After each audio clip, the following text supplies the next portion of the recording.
Today we're going to be going through forms customization, template modification inside of QuickBooks. So it's something that we do frequently here at Fourlane because one of the things that we like talking about is how you can get the most data, more data out of your system. Because if you have data, then you can make decisions quickly. And so some of that comes in play with forms customization. I've done some other videos as well, things like how to do reporting, or what are the fields that matter, stuff like that. This kind of falls in line with that as well. So I'm going to try and spend as much time in product as always. And I'm also going to apologize ahead of time. I do have a little bit of a cough, so I hope to get to that mute button fast enough. But I've been fighting this for a couple weeks. Okay, so I'm Marjorie. I'm going to be leading your webinar today. Just a little overview about Fourlane. I know we switch this up every once in a while. Just wanted to remind people why they choose to work with Fourlane in the QuickBooks Enterprise space. First and foremost is that we've been the #1 reseller of QuickBooks Enterprise since 2010. Not because we're a sales agency, right? We do sales, but mainly because we service the product so well, right? And so the sales kind of comes with that. We are ERP consultants. We maximize QuickBooks, and then if QuickBooks is not the right fit anymore, we can go beyond it into products like NetSuite and Acumatica. We're experts in accounting and software. So once you leave the QuickBooks space, what you find a lot of times is you find that there's somebody who knows how to do the system setup, click all the buttons, and then there's somebody else who knows how to do like the month-end close. So there's 2 different people involved in that, and that's not how we roll. We like to be the one person. And of course, change is all the time, especially when you're dealing with anything software or technology related. So we help alleviate some of that pain of the change. So, okay, what are we going to be going over today? So we're going to be talking about the templates list, duplicating templates and things to be aware of there, customizing some forms. I'm going to give you some examples of things that I've seen our clients do that has worked well for them. Other fields versus custom fields, and then customer messages versus text boxes. There's going to be some other things in here too, but just at a high level. All right, let me go ahead and dive in product here. So I'm going to start things off with just where are these, right? So of course, when you go into most transaction types, any transaction type that you would expect to be customer facing, right? So received payments can be customer facing because in the received payment, we might send them a receipt. Sales receipts, definitely customer facing because we might print them out at the point of sale when they are purchasing from us. Doesn't mean that they're all customer facing, but they can be. Those are the forms that we would most likely customize. Purchase orders, and I'm sorry, I shouldn't say customer facing, I should say external facing. Purchase orders, external facing, they could be going to vendors, so they have the ability to modify those templates. Bills, usually somebody's sending us the template up for a bill, right? So we wouldn't need to print a bill template out to send to an external source. I mean, maybe an auditor or something, but we wouldn't need that. So those, you don't customize. I mean, you have some customization in there, but they don't have a form customization, template customization. So where do we go to customize? You can open the transaction up, right? So you go on the transaction, and then they have a formatting tab where we can go in and see some of the things we're going to be able to see.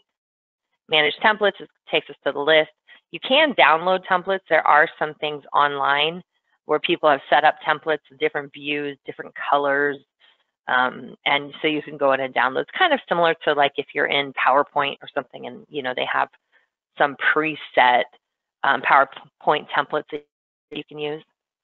So you can do that. We're not going to talk about that today though.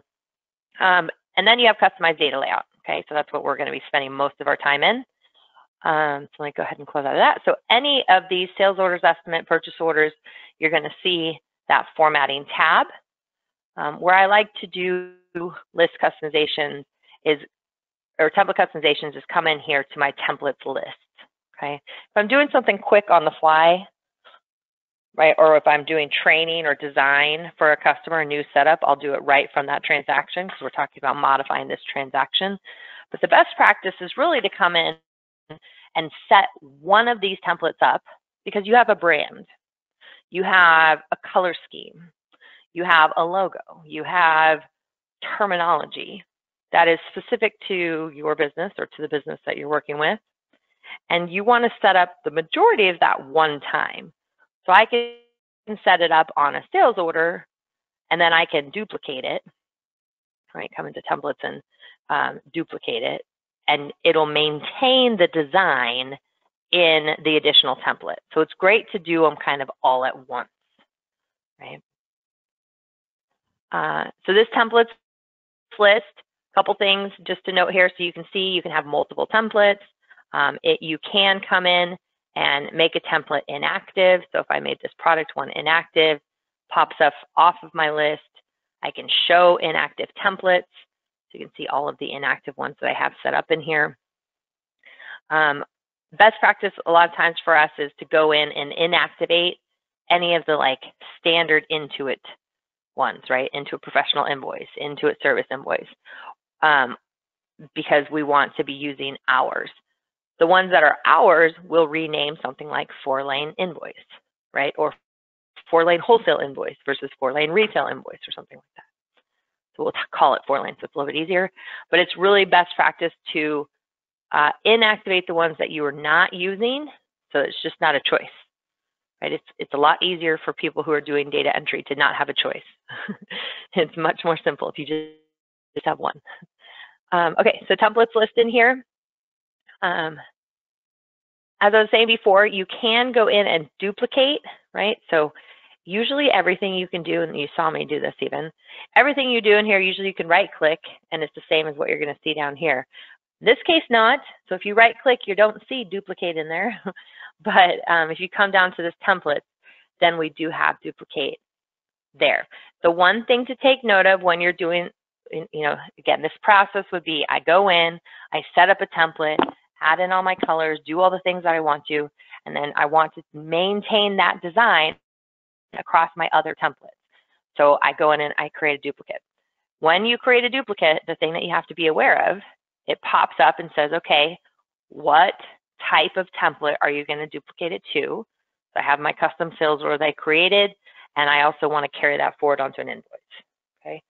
Now again, you can go in and still modify the invoice once you do this, but it'll carry forward any of those color schemes, logos, etc. The one thing that you have to be aware of, so did copy of custom sales order. Now when I go in and edit this template though, some of the things will carry forward, right? Like instead of it being called an invoice, it carries forward sales order. So you do have to go in and edit it and fix some of these things, but it will carry forward that color scheme. And the color scheme is really the hardest part, right? Formatting anything is super annoying. So that's why we still recommend building that base template, duplicating it, and then making the small modifications that you need to make once that is in a different template type. Hopefully that makes sense. Hopefully that makes sense. If it doesn't make sense, ping some stuff in questions, please, and let me know. Okay. I do have a question here, so I'll pause. So it says, can you copy a form template, set it from one company file to another company file and change the logo, or do you have to reinvent the wheel? So we do have export templates. This is something that you can do.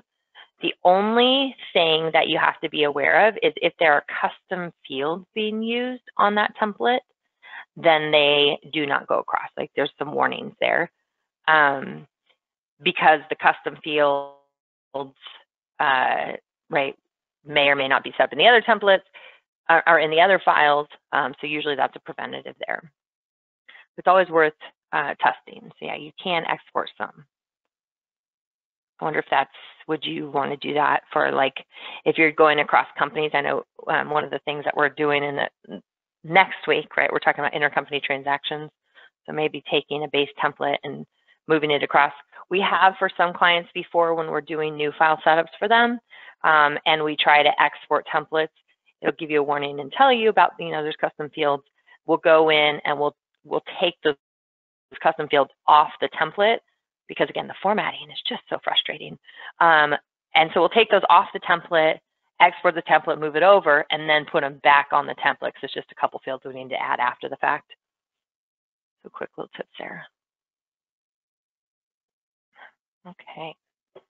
All right, so let's go ahead in and customize a form. So I'm going to start with the sales order just because I love sales orders so much. So I'm just going to choose any of these and edit the template. So the first screen that always opens up is the basic customization, which I'm sure you guys have gone through this. I'm going to go through it at a high level. Most of the stuff is pretty straightforward. But the things that I want you to be aware of. So adding a logo, you can add a logo through here. You can also add images in the layout designer. So you get to decide what's most important, which way you want to do it. I do most of my things through the layout designer usually when I'm doing designs, just because you can hit on everything. Like if I add a logo from here and I select my logo, I'm going to my pictures and add in the logo. Right, I have to still go into Layout Designer to make it look okay. So I usually just add them in Layout Designer. And then you can see you can change fonts in here, but same thing, you can do all of this stuff in the Layout Designer directly. It makes it a lot more simple. The second area, so this is basic customization. And then the second area we talk about is additional customization. So this is where I spend the majority of our time, usually with customers when we are doing design, when I'm actually with the customer on the call. And that's because this is where we want to use our terminology that we care about, right? So what's the title? Sales order. My customers don't call them sales orders. They call them whatever it is, right? SO, that's what they know it as. So you can change the terminology there. And terminology is very important when we're communicating with people externally, especially. We want them to not have to call us and be like, what is this? We don't want them to have to do that. Date, sales order number. It's funny to me how there are opportunities to remove things, right? Like sales order number, to me, I would think you have to have that on a transaction. You have to include the transaction number on the transaction. It has to be printed. But I mean, you could take it off. Kind of strange, but you can. The fields here down the left side, what you're seeing, these are the field titles, right? What they are in QuickBooks, not actually what the field titles are if you go through the API, but it's what we understand them to be. Then they have the column here that says, do you want to see this on the screen? So what that means is when I'm entering a sales order, do I want to see this field? And then if I'm going to print it out, right, into PDF, if I'm going to email it out, do I want it to be on the preview that goes out externally somewhere else? So reasons why we might have something on the screen internally is it's information like maybe you have a notes field, or maybe in the description it says, make sure that you do 1, 2, 3 before adding this to any quote. So you want whoever's entering it to see that data, but then we don't print that out because we don't want our customers to see it, okay? So biggest thing with this is what fields do we want to see internally on the screen and why? I recommend simple as is best. If you don't need somebody to see this field, take it away, right? Get rid of it. Simple is best. Don't overcomplicate. That just results in more phone calls. So what do you want to see on the screen? What would you like to print out? And then changing the verbiage so that it is something that applies in your business, okay? Now coming down below here, we have this field. Well, I won't get into header yet. Let me just finish up this top. So we have headers, right? So the headers is anything that goes on the top of a transaction. These are things that are entered one time on a transaction, right? Like there's only going to be one sales order number. There's only going to be one ship date. There's only going to be one sales rep for the entire transaction. unless we're doing some customization. Okay, but the sales rep field, that table, one time on the transaction. Then we have columns. Columns are used down below, and these can be shown or used multiple times on a transaction. Okay, so I have a line, it shows an item, and then the next, on the same line, it shows the description, shows the cost, it shows the amount.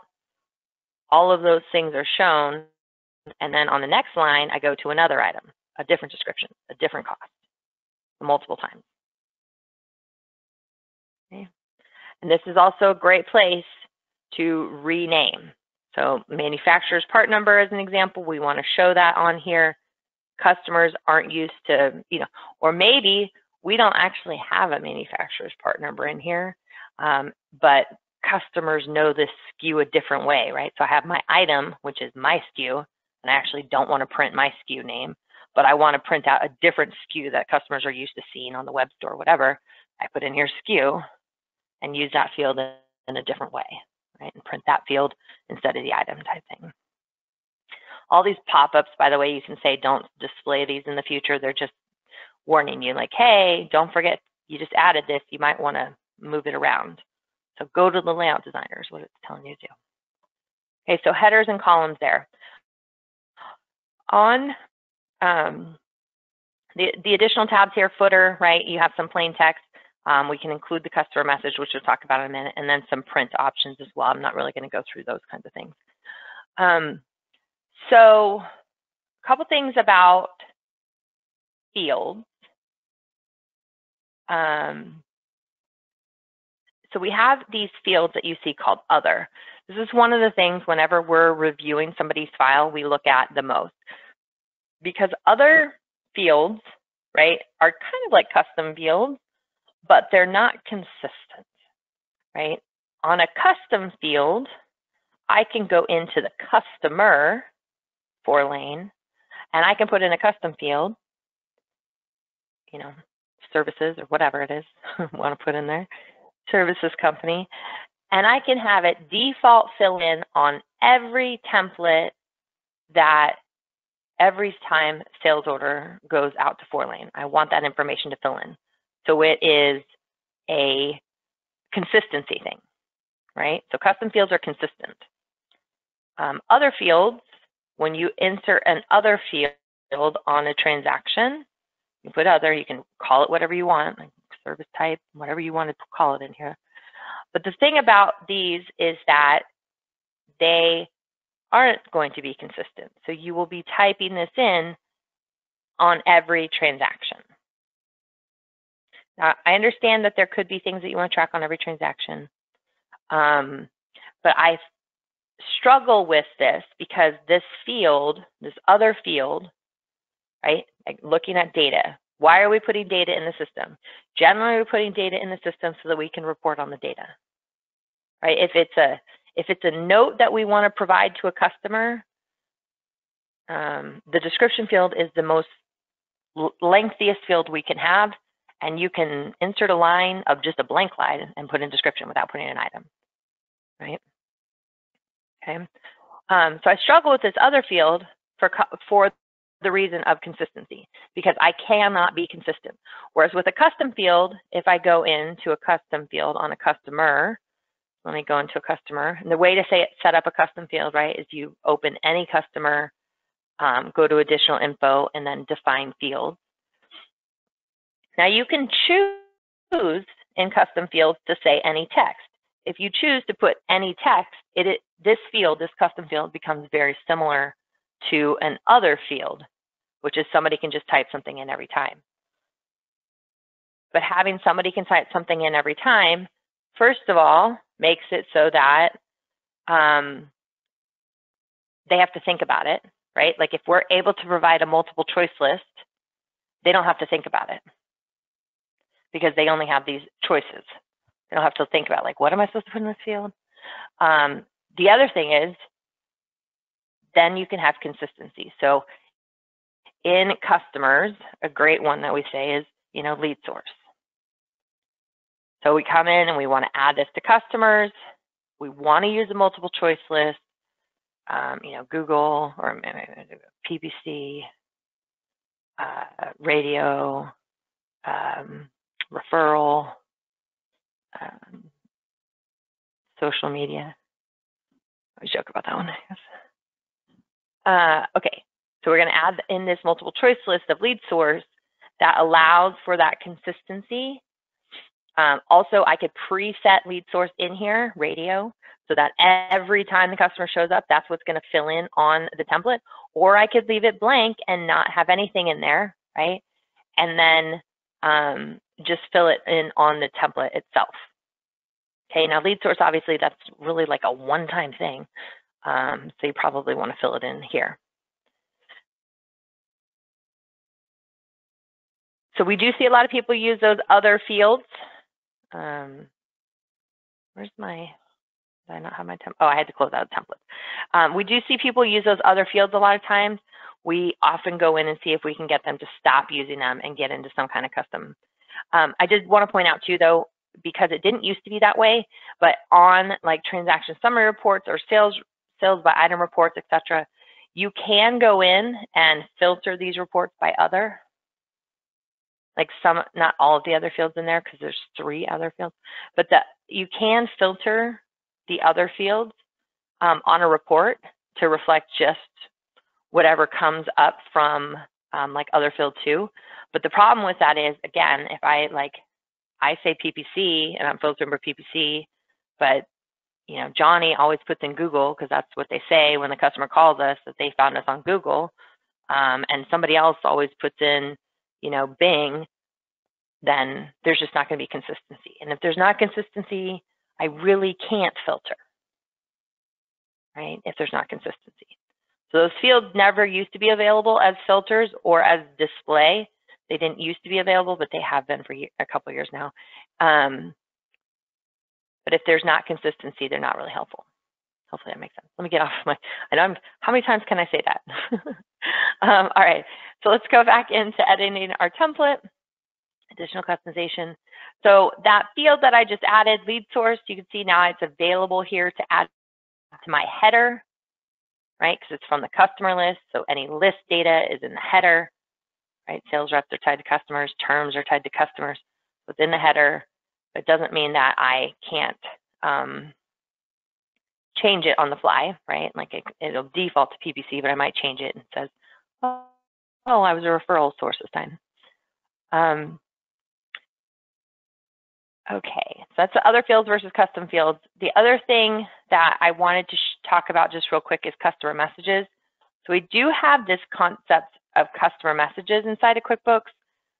It's under our vendor and customer vendor profile list, right? We have the customer message list. And where we see this too a lot of times is on an invoice. When you're looking at an invoice and you come down here and you say, like, Sally was awesome today, or whatever it is, right? Because people see this customer message box and they say, hey, let me put a message in for Sally. And then they add it and then do a quick add. And guess what? Now that's on this list forever. Sally was awesome today. So these customer messages, like the intent of it and what versus how people end up using it is not really great, right? So because it goes on the list and it's on this list for all time. Just another item on the list, right? Bogging down the system. So if it's an individual message that we just need to see today, I do recommend putting it in the description. The other thing though is that if you actually do want consistent messages, the best way to get to that point is to edit the template, go into the layout designer, and add a text box, right? Or an image if you want to create an image that's really pretty. You can create an image of words. So you can add a text box. Thank you for being an awesome customer. Referrals welcome, right? You can add that text box and put it on the template.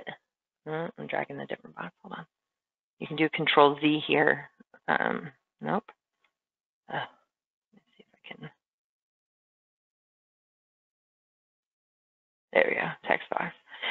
you can grab that text box and you can put it on your template. So down below here, I can make this template smaller. I can move these boxes up, right? My total box gets moved up. The actual total gets moved up. And then I have this whole space down here for my text box, and it didn't maintain what I said, but thanks for being an amazing customer. Okay, so this way it's on the template and always going to be there, and somebody does not need to choose it from that massive customer message list every single time. This is a better practice, more consistency. Okay. Gosh, I can't believe I'm already out of time. I think, oh gosh, how am I going to make a whole 30 minutes out of talking about forms? But there's so much stuff in here that you can do. And it is not common how easy it is to use the form customization inside of QuickBooks. This is not common in other products, in other ERP products. QuickBooks has made it so simple. All right, so somebody said in here, I missed where you went to find the vendor customer messages. So we go to lists. So anything that's list, right, you expect to see multiples. It's always going to be somewhere under list here, except for customers, employees, vendors, like the biggest list. Sorry. Those, you go to Customer Center. And then we go down to customer and vendor profile lists. It's kind of like, here's the lists that are important but not so important, basically. They go into a sub list, and then we have our customer message list right there. So if you guys go in and you open up your invoice and you see your customer message list is massive, you should come in here and make some inactive, right? So you can make it inactive, show inactives, and just click, click, click, click, get them all inactivated. Okay. And go in and add the text box instead. Somebody else said, I'd love to see an example of setting up a bill payment template. Okay. So if you go into templates, down here, like where is it? If you go into templates and you edit the bill payment template, it's going to be a lot different. Notice that it doesn't have the template layout or additional customization in here. I think it was 2 years ago that they changed this. So in my What's New webinar from 2 years, so not the one that I just did last month, but the one from the year before they made the modification here. And it basically is showing the date, the check number, the payment amount, right? So there was just a couple fields that it didn't show, but maybe the original balance and balance that they didn't show before. I think they didn't show check number as an example. They didn't show bill payment date, and so they added those fields. So you can insert a logo in here, but there's no layout designer.